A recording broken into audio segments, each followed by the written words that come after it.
In the King's Service, Chapter 1. The Wish Fulfilled. Janet and I were waiting in the valley of the Hall of Reception, in good time to welcome Reg from his joyous experience. We had had a splendid holiday in the plain between, while we lazed on the beach, went swimming and paid visits to other houses. Janet and I talked over our adventures. She had been once to the Hall of Audience, lucky Janet.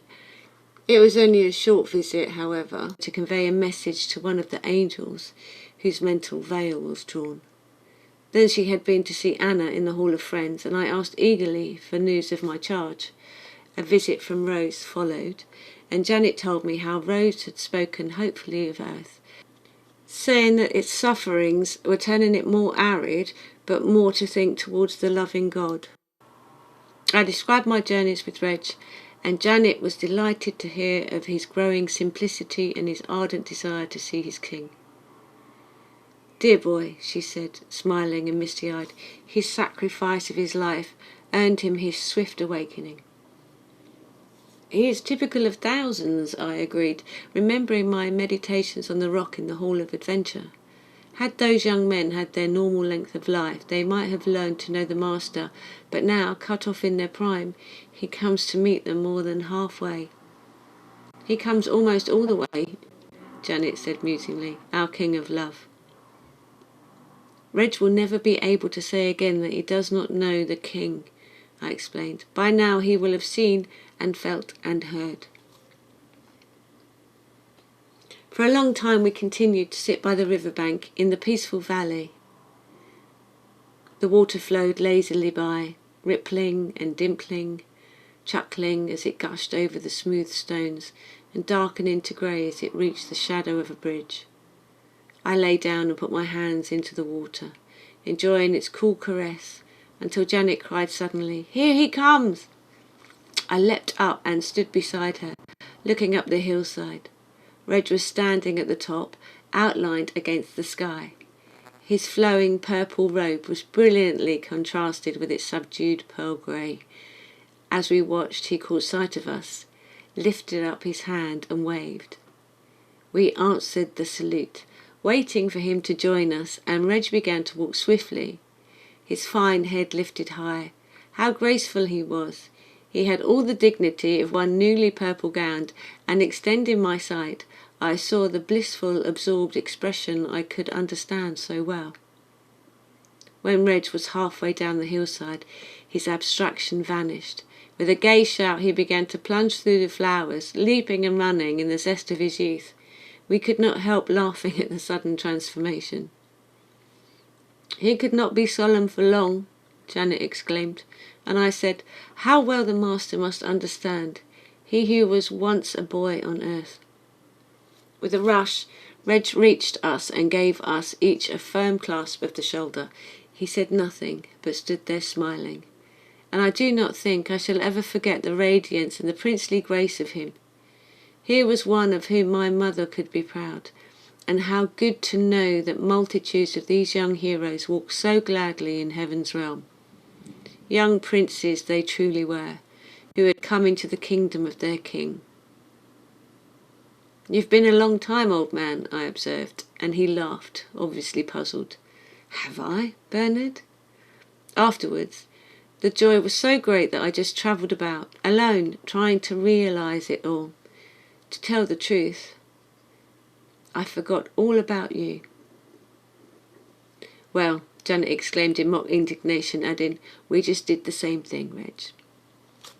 "You did? Then you understand perfectly. It is so wonderful to have the Master so close, to be united to him and to know one is clean in his sight. Do you know," he broke off confusedly, and said, "Go on, Reg." "Well, this may seem strange to you, but ever since it happened, I have been saying in my mind the words of a love song I heard on earth.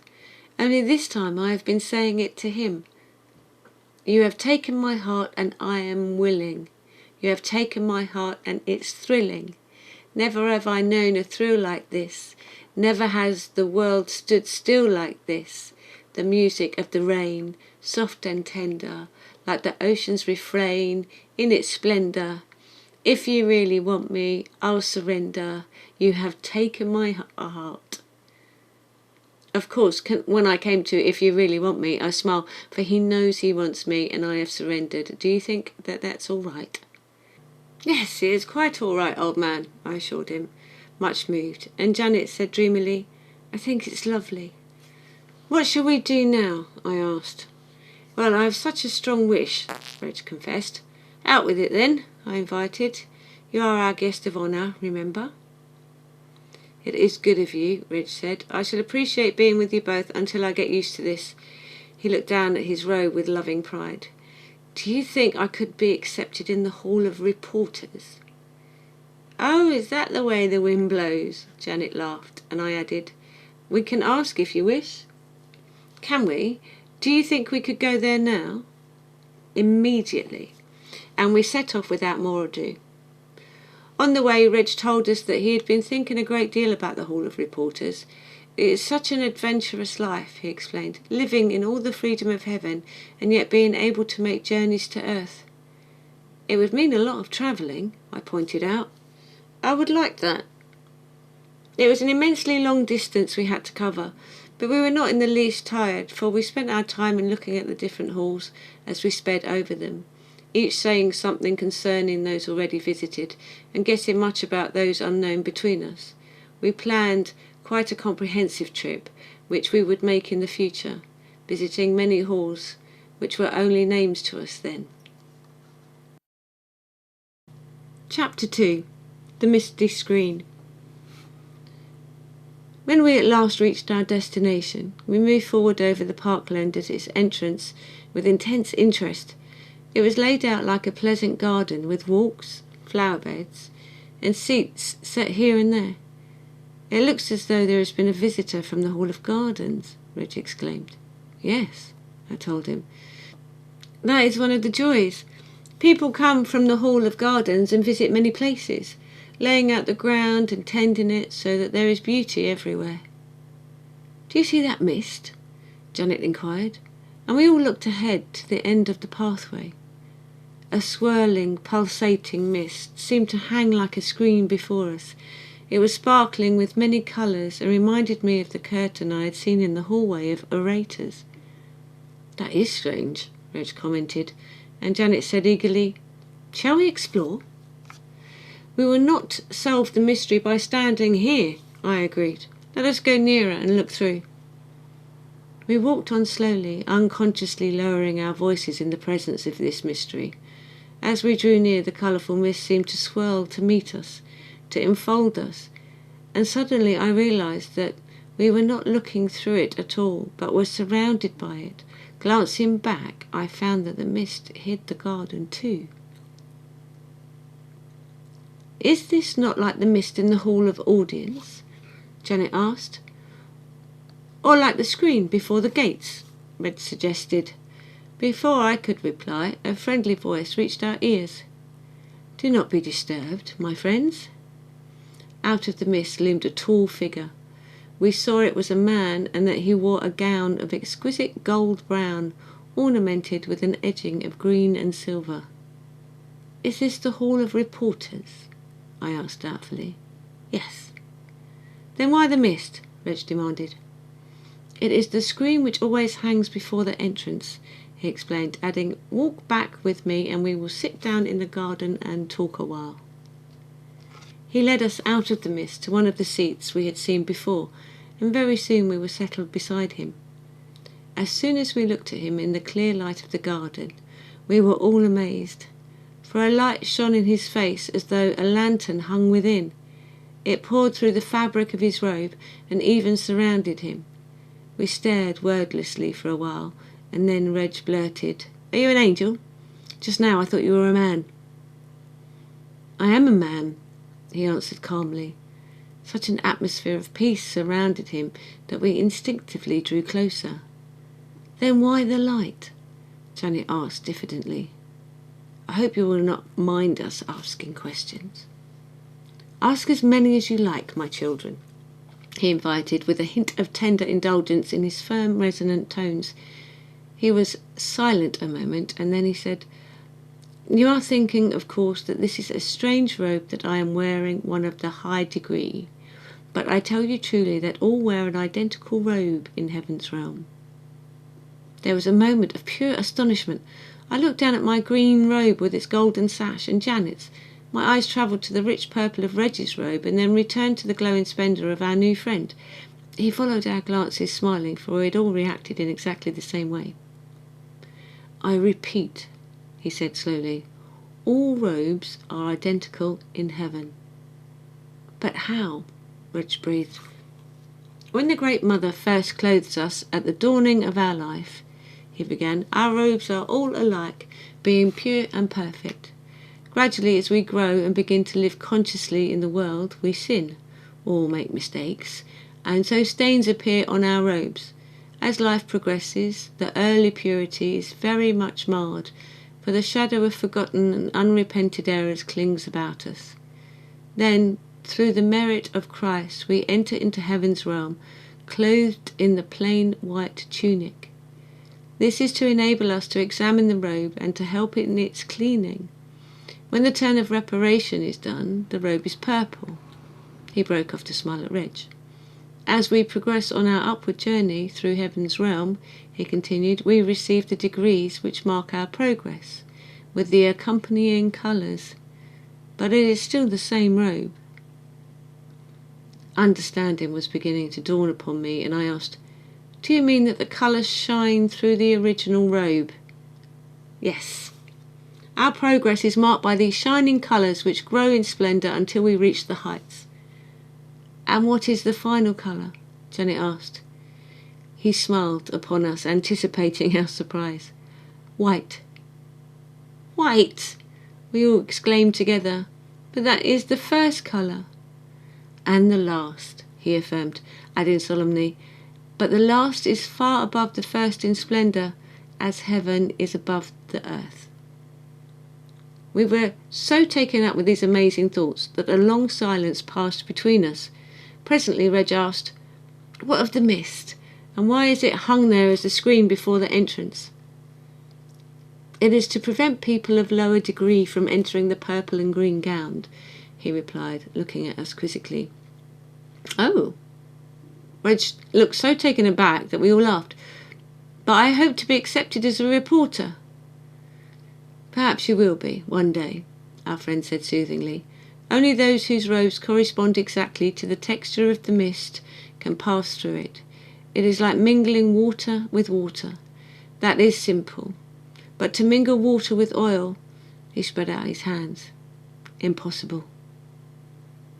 What is the need for this barrier? I asked, for this had puzzled me from the first. Our host explained, no one is allowed to be trained as a reporter until he is completely detached from Earth. You see, he goes to observe and to return with information. If he is liable to be caught up in the distractions of Earth, or hindered in his upward journey in heaven, he may not go. For the same reason, no one is accepted who has any relatives or friends still on Earth. You see, it is a disinterested collection of facts and a review of happenings which he has to bring back. It is not a personal visit at all. I thought it would be a grand adventure, Reg confessed. There speaks the purple gown, smiled our friend. Do you realise the wisdom of it now? Yes, Janet and I said together. And you? He asked Reg. Reg was drawing a pattern on the ground with his foot and looking a little glum, but he glanced up at the question. Yes, I understand only too well. He leaned forward and asked urgently, how long do you think it will be before I may be accepted? Perhaps 100, perhaps 1,000 years, our host said calmly, and Reg almost choked in his amazement. Time has no measure here. We are all too busy learning and teaching, being served and serving, and climbing upward towards the great heights to notice it, you know? Yes, I suppose so. Reg had quite thrown off his disappointment, for he had caught the spirit of the adventure of the climb. I say, he exclaimed with that boyish enthusiasm which made us all smile, what a busy place heaven is, and how thrilling. It is indeed. Our friend stood up then, and raised his hand in a brief blessing. I must bid you farewell, my children." He clasped each of us on the shoulder, in a moment was lost once more in the mist. Chapter 3. Reggie's First Charge. It was in solemn mood that we set off on our return journey. We were not unhappy, far from it, but a new aspect of the tremendous plan had been shown to us. The upward climb of the learning, developing soul had been revealed as of such vast proportions that we could not follow it, even in imagination, more than a little way. Again, the purple and green degrees, which had seemed to us quite exalted, had been transformed before our eyes into the first wavering steps of the kindergarten. As we spread our way over the halls, our thoughts intermingled, and Reg summed it all up by saying at last, "Of course, it could not be otherwise. How could we reach swiftly to the heights, or touch easily the fringe of the glory of such a mighty Creator?" The new aspect had an invigorating effect on us all, however. It made us more keenly desirous of progress, for there is nothing so dull to the true adventurer as the knowledge that he has almost reached his goal. Presented so vividly, with a vast distance of unknown ground before us, we pressed towards those hidden glories with a zest which had multiplied to 1,000-fold. No wonder we were silent on the way. At last, as we almost reached the end of our journey, verses of a psalm began to come into my mind, and simultaneously we all began to sing them with a gladness and exultation that we had never known before. "O give thanks unto the Lord, for he is good, because his mercy endureth for ever. The Lord is my strength and song, and he is become my salvation. I shall not die, but live, and declare the works of the Lord. This is the Lord's doing, it is marvellous in our eyes. This is the day which the Lord hath made, we will rejoice and be glad in it. Thou art my God, and I will praise thee. Thou art my God, I will exalt thee. O give thanks unto the Lord, for he is good, for his mercy endureth for ever." Singing, we arrived at the hall of reception, and before we could begin to make any plans, an angel came to us, smiling in sympathy with our joy. "There is a charge needing your attention," he told us, "a newcomer who cannot reconcile himself to heaven's realm." He looked directly at Reg and asked, "Will you look after him for a while?" "I?" Reg was quite taken by surprise and cast a depreciating glance at us. "I know your friends are of higher degree," said the angel, "but you must start sometime, you know. You are now in the king's service, purple-gowned." Reg drew himself up, saying quickly, "Of course I am ready to serve my king. What would you have me do?" "Your charge will explain himself," the angel assured him, "and of course Bernard and Janet will accompany you. However," and he gave him a searching glance, "you must be the leader." Janet and I exchanged a delighted smile at this, and as the angel led the way, we dropped a little behind so that the two could walk together. Presently we came upon a meadow where the trees formed a peaceful grove on either side. The ground narrowed between them at one end, and through this gap an intriguing glimpse of hill and valley could be seen. Here a tall, dark man was pacing, looking around somewhat vaguely at his surroundings. With a swift blessing, the angel was gone. We hastened our step to Reg's side, and the three of us went forward together. "Isn't this great?" Reg exclaimed with his usual enthusiasm.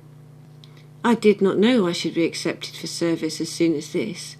You will chip in if I don't know what to say?" "We will," I assured him.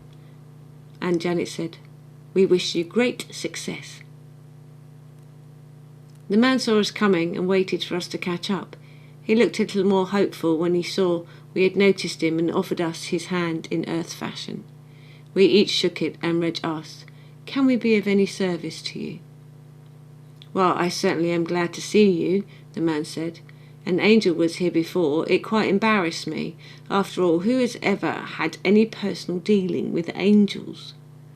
"We have," Reg said, smiling. "Huh?" He jerked, and then, "Oh, I see what you mean." He smiled uncertainly at us. You mean that you have been here sometimes? Do you get on fairly well with them now? Perfectly. Why, didn't you? Well, he was so unworldly. We laughed at that, and he joined in ruefully. Yes, I know that sounds absurd, but he kept on talking about learning as though I have not learned enough already.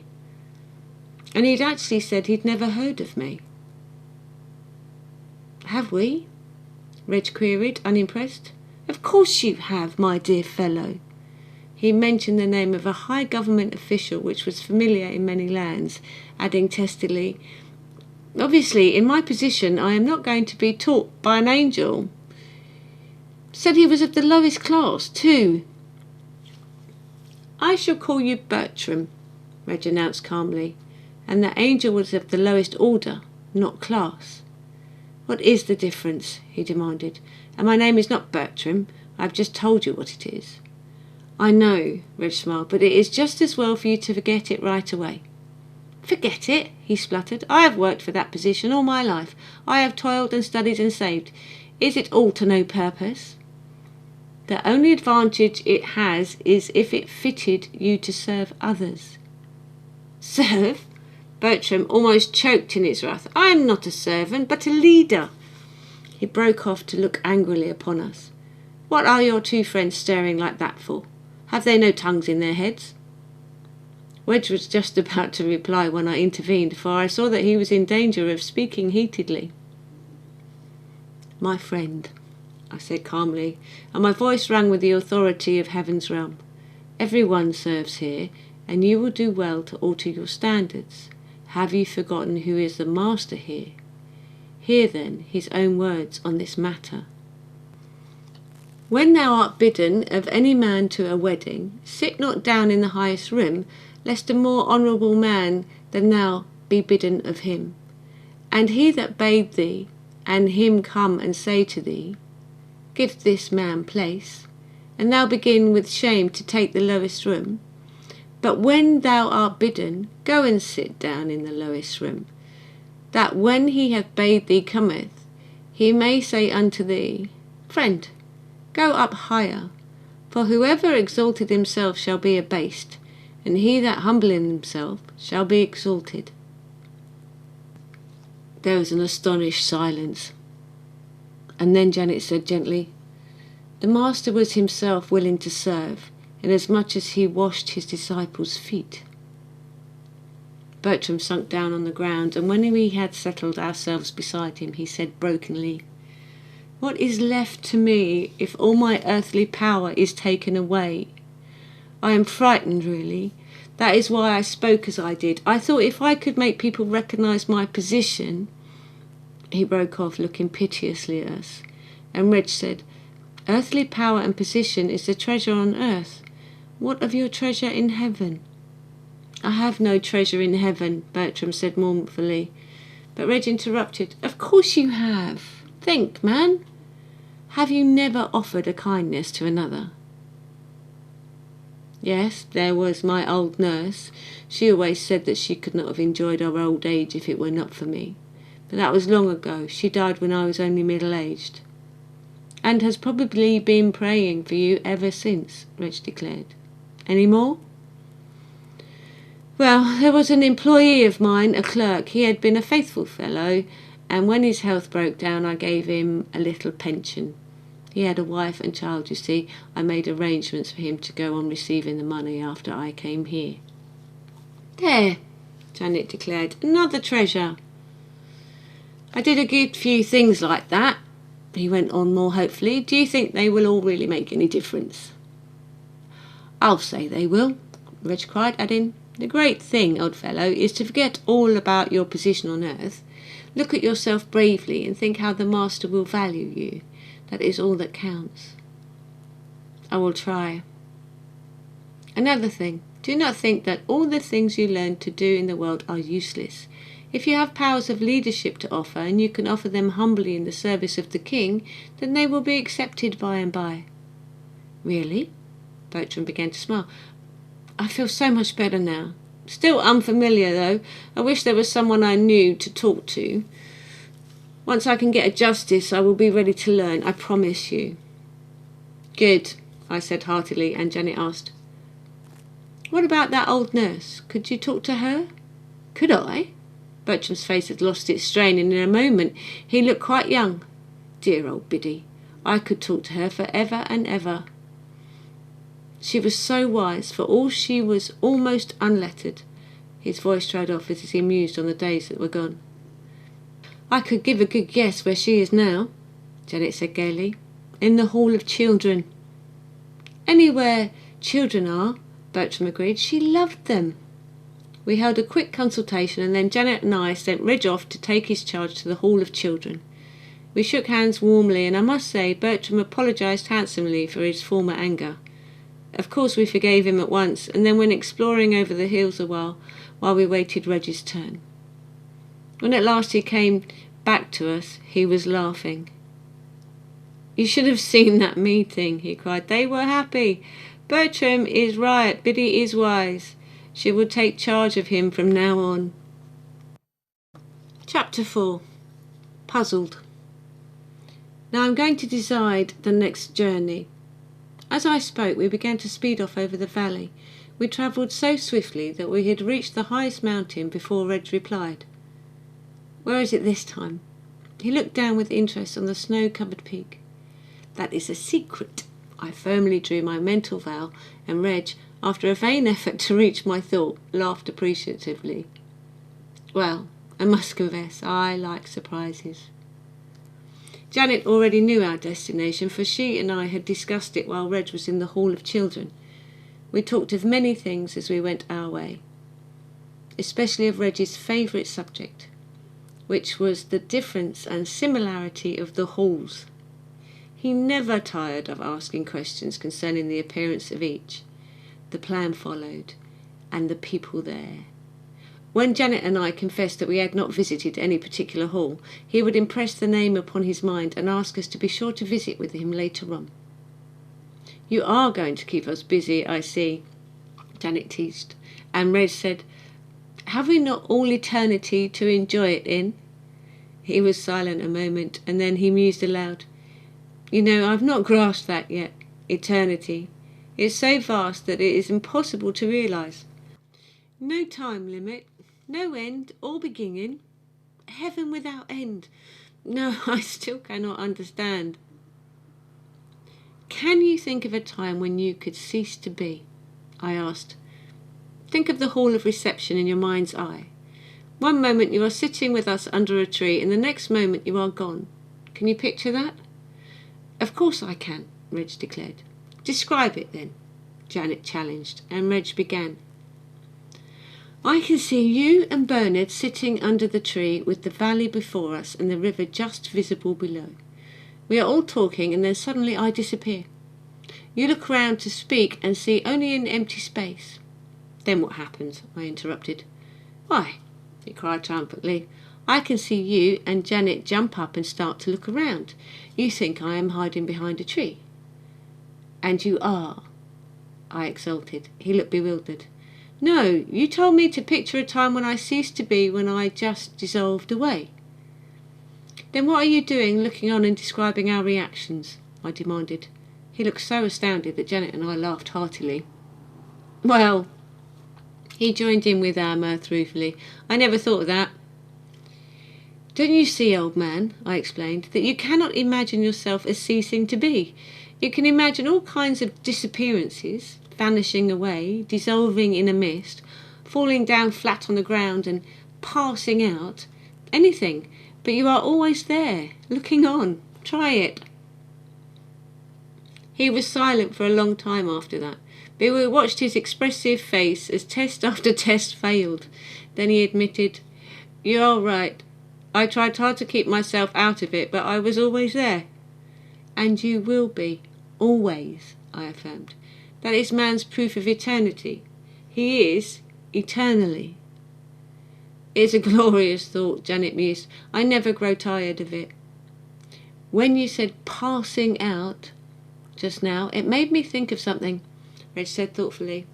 Can that expression have any connection with that of the soul leaving the bodily plane in sleep? Oh yes, I agreed. There are many such expressions. Men use them carelessly and do not see their clear teaching. Sometimes in pain or strong excitement, man ceases to be master of his lower power, king of his castle, as it were. He passes out. See if you can think of any more expressions. Yes, let us think hard, urged Janet. She loves puzzles. Beside himself, Janet added. Knocked out, Reg again. Janet said tentatively, not quite all there? Yes, I conceded. I suppose that does have a connection. Any more? What about dead to the world? Reg suggested. Yes. There's lost control of himself, Janet offered. What of a man who loses himself in sleep? Reg asked. Splendid. So you see that in life a man may temporarily cease to control the lower powers of his body. Passes out. But he is still himself. In death a man permanently ceases to control his body, passes on, and still remains himself. We had been so interested in our conversation that we had paid little attention to our surroundings. Now we became aware of drifting white clouds and a blue light. I knew we could no longer keep our secret from Reg. Why, this is the void, he exclaimed. Then we are going to the plain between. Yes. Oh good, I love that place. Shall we be near the sea again? Yes, I assured him, and Janet cried, no wonder Bernard called you Mr. Fish. You should have seen him in the Hall of Adventure, I told her. There he not only walked on the sea, but swam in it and dived right down to the ocean bed. He did? Janet was all interest. Tell me about it, Reg. For the rest of the way, Reg eagerly described his adventures, the strange new world under the sea, and the friendly fish that had played with him. He had just finished when we alighted on the hilltop. We all gazed delighted over the flowery hillside and into the valley which held our little house. It is good to be here, Reg breathed. Others think so too, I commented, nodding to my left. They followed my glance. Running towards us over the brilliant flowers, leaping, laughing and pummelling each other were Reg's mates from Earth, Guy, Ronald, Greg and Paul. Reg let out a whoop of joy and I said, there is our secret, Owlman. We wanted to surprise you. It is a grand surprise. Reg broke from us and plunged down to meet his friends. Immediately there was a gay tumult of greeting and then 5 came back to continue the journey together. We went down the hillside in an untidy group, and in the process Janet and I talked to the visitors. They were thrilled with their surroundings, constantly looking about them and asking innumerable questions. What I cannot understand, Paul said suddenly in his strong, deep voice, is that looking back to my life since I came here last, I see that I have not once thought of this place. Yet look at the joy we had. At once the others, who had overheard the question, stopped talking. They each declared the same and expressed a desire for the solution to the puzzle. Laughingly, I pointed to Reg, who was walking on the outside of the group. There is your leader, boys. Reg will answer all your questions. All? Reg protested, as they gathered round him. Why, I'm only purple-gowned. We don't know what you mean by that, Greg declared, linking a hand through his arm. What has the colour you are wearing to do with it? He's going all artistic, Ronald teased, and Guy put in diffidently, all the same, if Bernard says you can answer the question. I can answer that one, Reg agreed, but he was interrupted by a chorus of demands. All right, then, tell us. Yes, how is it that we cannot remember? It seems such a waste, and Guy's voice asked urgently, will you tell us, Reg? Well, you see, Reg began, you cannot remember what you do when you come here, because you leave the earth plane in sleep. You know how quickly a dream slips away when you wake. Even if you can remember, 10 to 1 it is a silly, jumbled affair that has nothing to do with your visit here. Probably cheese, eaten late, Ronald suggested, and the others shushed him to silence. You have to be very deeply asleep before you can come all this way, Reg went on, smiling at the irrepressible Ronald. That means it is not possible to remember, but it is not a waste all the same. Why not? Greg demanded. He was always interested in facts and followed the explanation keenly. Because you keep the wisdom you gained. How can one be sure of that? Greg persisted. Never heard of sleeping on a problem? Reg smiled. Yes, does it mean that? Paul asked in astonishment. Of course. Sometimes you wake up foggy as ever, and sometimes you know just what to do. Well, you have gained some wisdom if you do know the answer to your problem. So it's not a waste after all, Guy said wonderingly, even if we cannot remember the details. They seemed so amazed about it all that I said, it's not unusual as you think. Do you not recall people in the Bible being taught in sleep? Oh, you mean that old man Eli? Ronald said, and they laughed. It was Samuel who was taught when Eli told him to sleep, Greg explained with a quizzical glance at the blushing Ronald. I refer to Abram. When deep sleep fell on him, I explained.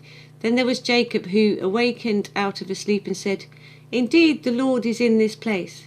Then Daniel was taught much in sleep. There are many of them. They gathered about me, offering suggestions. In this way we finished our journey and arrived in the Pleasant Valley. Chapter 5. High Adventure. I remember this, Ronald cried as we reached the sea. They all stood looking at it hungrily, revelling in its peace and beauty. Behind us a great rock rose high above our heads, its jutting edges sharp and glistening. We leaned against it while the waves ran smoothly up over the sand, foaming almost at our feet, then receding silkily. Far, far out over the great expanse of rippling ocean, the sea line met the sky. We remained silent for a long time. There was no idle gazing, but I could feel that each refreshed and restored himself, drawing deeply of the offerings of nature, while all thoughts of the weary, shadowed world slipped away. At last Greg said dreamily, The words of the verse I read once keep floating through my mind. Yes? Janet's voice came, low and inquiring. No one moved. It was this. Greg drew a deep breath and quoted, Upon the rim of my life my spirit hovers high. Upon the mountainside my earth thoughts die. Within the vision's cloud I ask not why, but feel and see and know that he is nigh. O earth, O world, spin on, let millions gaily go, on empty pleasure bent, and yet not known. This rapture worships sigh that breaks from me, for he is nigh. There was a silence, and then Paul said, That verse seems to have been written for the plain between. We all sat down then, and talked began to flow freely. Our guests were full of their joy in the visit, and it was curious that Earth was scarcely mentioned at all. It seemed, as Janet and I had experienced, so far away that speech concerning it was difficult. The young men asked Reg about his purple gown and his time. He told them, his face glowing as he described its coming. They listened, entranced, while the story of the term of reparation was told, and when Reg described his coming to the gates, they plied him with questions. But here Reg became more reticent, and, looking at his absorbed expression, their queries ceased. They sensed that this was too great a wonder for speech, too great a joy for expression. Only Guy asked diffidently, Was he all you thought he would be? And Reg answered, All. In that word it seemed all their questions were answered.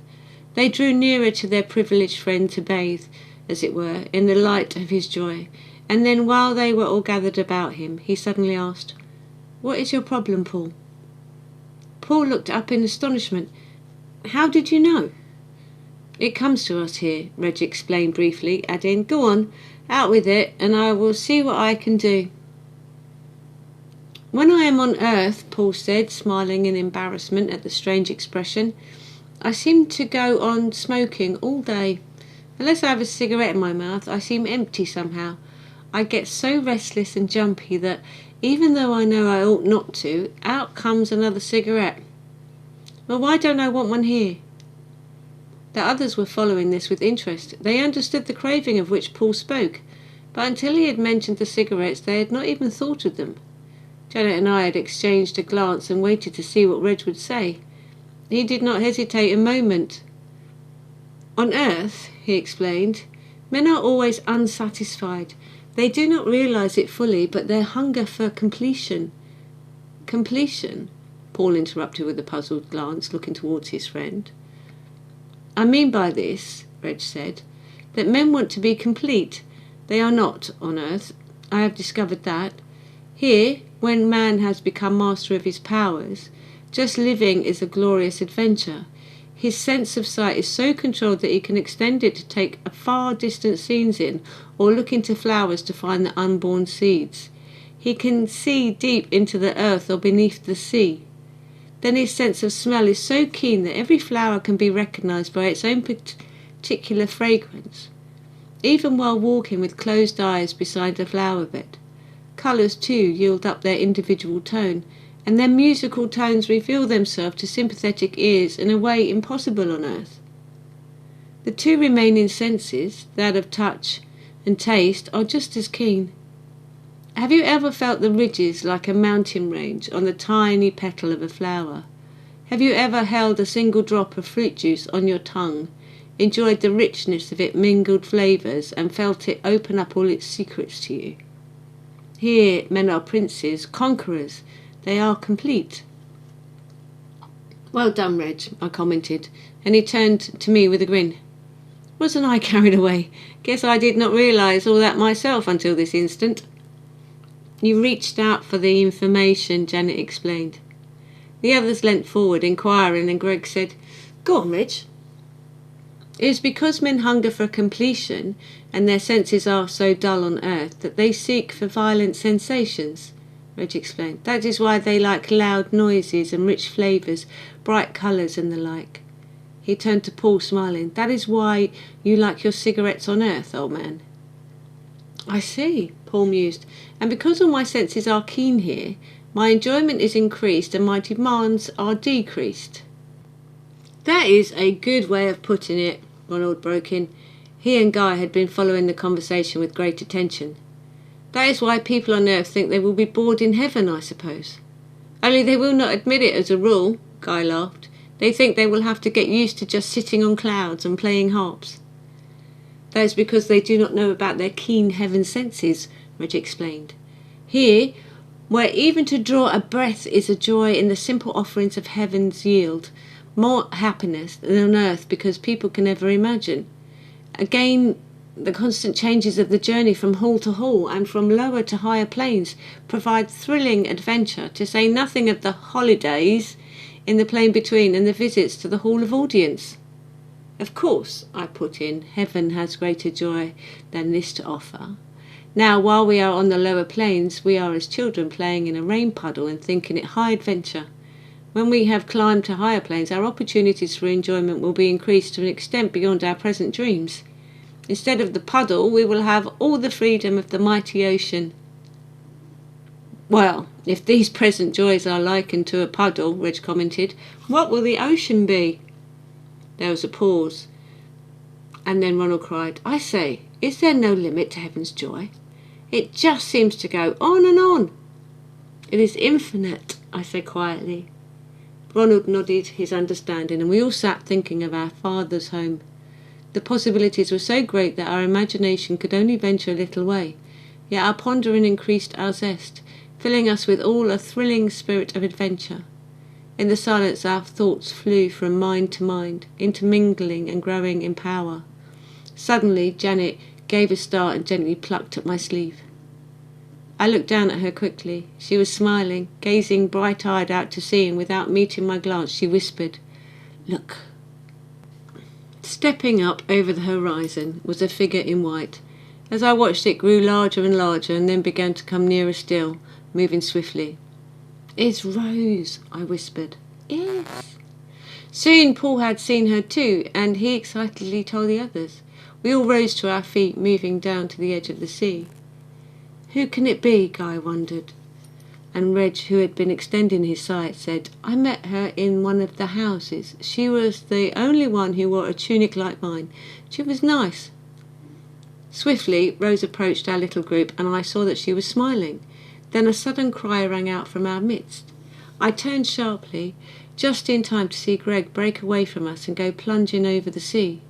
In a moment he had reached her side. They stood gazing into each other's eyes. Then he opened his arms and strained her to his breast.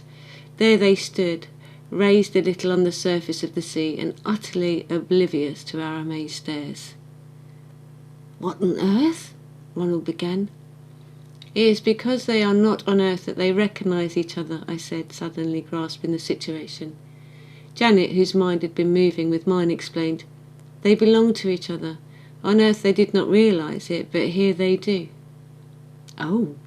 The exclamation broke from several of them simultaneously, and Reg asked, "But didn't they meet here before?" "They only had a glimpse of each other," I explained. "Don't you remember? Rose was with Janet and Greg went with Derek and Gordon. Probably, with so many new faces around, they just missed each other." We all fell into a silence again as the two moved apart and began to walk over the strip of sea that divided them from the beach. They came to us hand in hand, smiling shyly. "This is Rose," Greg said proudly. "I know, old man," I smiled. There was a chorus of friendly greetings all round, and then I suggested going to the house. They all agreed, and Janet said briskly, "Let's have a feast to celebrate this happy occasion." Very soon we were all sitting down to one of Janet's specials. There were several huge bowls of fruit, a great jug of sparkling fruit juice, some crisp bread stems, and abundance of nuts. Chapter 6. On the Mountain. While we ate, Greg and Rose came in for a good deal of teasing, but they were much too happy to mind. Greg explained that he and Rose had met on Earth and in fact knew each other well. "We did not know about this, however," he smiled. "Well, how could we?" Rose asked softly. "My Greg is such a fine, handsome boy, and I am elderly and plain." Her words were drowned in Greg's laughter. "Elderly and plain?" he jeered. "Why, you are positively dazzling." "I know," she agreed. "That is because I am here and share in the eternal youth of heaven's realm. On earth, though, I am all I said." "Well, what does it matter now I have found you?" Greg demanded sturdily. "When I get back I shall—" I interrupted. "You will not remember, Greg." "Not remember?" His astonishment halted his words for a moment. Then, "What is the use of it? Rose and I belong." "I know, old fellow," I soothed him. "You will always belong." I looked at Janet and she nodded. "Better explain, Bernard," she agreed to my unspoken question. The others all leaned forward eagerly. "In the Father's plan," I began, "there are always two. You know, positive and negative, heat and cold, light and dark, male and female, always two, because he is love. He ordained that two should walk together through eternity, learning, sharing, growing, and climbing together. Understand?" "Yes," came a chorus of assent. "Now, as life on earth is a training school for heaven, we always come to the circumstances that are best for our learning. Thus, some may learn better with a companion, some may learn better alone. Some advance more rapidly when married, others unmarried.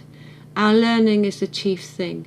Thus it is that the two who are to walk together for eternity may meet early in life as close relatives, sisters, brothers, cousins, perhaps, or they may meet later on and marry.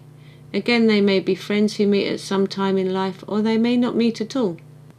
"But how can they be sisters or brothers?" Ronald demanded. "How can they be married?" "There is no marriage or giving in marriage in heaven," Janet reminded him. "Oh no, I forgot," he admitted, and Guy said, "That is one of the reasons why people think heaven is a lonely place, I suppose." "But why should a physical relationship which requires an earthly body be the only insurance against loneliness?" I asked. "Here, freedom from the limitations of our earth bodies, we have a closer, more vital and more satisfying companionship always. Where two walk together, the relationship is exquisite. Think of being united before the Lord, being blessed by him, climbing and learning together, going from strength to strength and from joy to joy, through all the ages together." I saw Rose press Greg's hand and smile. "Then you mean that, in our case, we needed to climb alone?" Greg asked. "Yes. Had you been together on earth, you would not have grown so quickly. It is for this that the men live on earth, to learn to know God, to climb upward always, towards the heights of his love." Shall we really reach him more quickly alone? Rose asked. Yes. Again they exchanged a smile, and then Greg, speaking for both, said, Then I am glad we have not known each other until now. Oh, brave boy. Janet threw an arm around him and held him close. Then we are content, Rose declared. We have seen so much already of his love. How is it that we have met now? Greg asked after a little pause. Those who are parted from the one often meet in sleep, I replied. Janet, seeing their puzzlement, explained, He who walks with you is called the One, and when you have finished your term of reparation and are purple-gowned, the Lord will unite you. Then you will wear the golden sash. Is that why you wear it? Rose asked, fingering the silky texture of Janet's. Oh, I shall have a double treasure in heaven now. We will be faithful and strive to be worthy of his loving kindness, Greg exclaimed. I am going to watch so carefully and try so hard to live cleanly in his sight from now on. I also, Rose affirmed, smiling at him. Well, I never thought I should see this in the plain between. Ronald pretended to scowl at them, and in a moment all the solemnity was gone. Reg challenged the rest to a race in the sea, intending to surprise them with his underwater powers, and for a long time their happy shouts floated up to us. Janet, Rose and I sat outside the house and talked, feasting our eyes on the rippling waves until, just as the young men joined us, I knew it was time to take our places in the avenue. As soon as the suggestion was made, we all started on our way. Reg was excited, remembering his disappointment the last time when he had been unable to see the king. Now he was sure of seeing him, and he went striding on in front, too eager to wait for us. Presently, however, he came back running, followed by Gordon and Derek. They exchanged a brief greeting and then hurried to tell their news as we gathered round. He is coming down the hillside, Derek exclaimed. If we go now, we shall be able to meet him on the way. Already some of the people have started, Gordon said. We tried to let you know, but your mental veils were drawn, so we came back. It was good of you, Janet smiled. Let us hurry then. What a thrilling walk that was. We strode over the green and through the wood. This time we did not stop to admire the flowers or pick the clustering fruit. Moving lightly, we soon came out on the other side and found ourselves at the foot of a long, flower-strewn hillside. No word passed between us as we climbed. Each gazed up towards the far-distant peak, longing for a first glimpse of the king. Before us, little groups were moving swiftly, and higher still some children leapt and ran. Suddenly, poised for a moment against the sky, we saw the glowing colour of his robe. He slowly came down the hillside, and I strained my extended sight to its utmost, watching the children reach him with their offerings of flowers. Some of the blossoms they tucked into a fold of his robe, others they scattered at his feet. One little mite had plaited some lilies into a crown, and she reached up vainly. At once, divining her thought, he stooped over her, letting her place the crown upon his brow. This smallest one he swept up into his arm and walked on, with the other children clinging to his hand. Then the hurrying group of people reached and surrounded him. I saw them kneel for his blessing and look up into his face as he spoke to each one. Oh, how our steps quickened. Soon he was walking again, and those about him, in their joyful kindness, dropped back a little when they saw us approach. After an instant's pause, we all ran forward to meet him and flung ourselves on our knees at his feet. Smiling down at us, he touched us caressingly upon the head, blessing each one by name.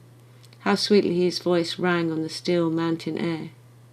Derek, Gordon, Ronald, Paul, Guy, Reg, Bernard, Janet. When he came to Rose and Greg, he did not speak, and looking up, we saw him draw them to their feet. Then with an arm about the shoulder of each, he paced on down the hillside. We followed, wonderingly, watching our king with proud and loving eyes. For a little while the three were lost to the sight behind a clump of trees. Then Greg and Rose appeared, leaping up the hill to us. Their faces were glowing with so much joy that they looked like angels. He thanked us, Greg cried breathlessly. Actually thanked us for accepting.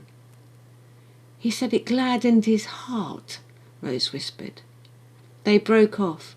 Our Lord appeared again, holding out his arms to us all. We all ran down to him, the children clinging to his hands and skipping around him, the rest following with sober rapture. We felt like the first disciples whom he had called to earth as we went down the hillside listening to his words. All too soon we reached the green, where the children were already scattering their blossoms for his feet.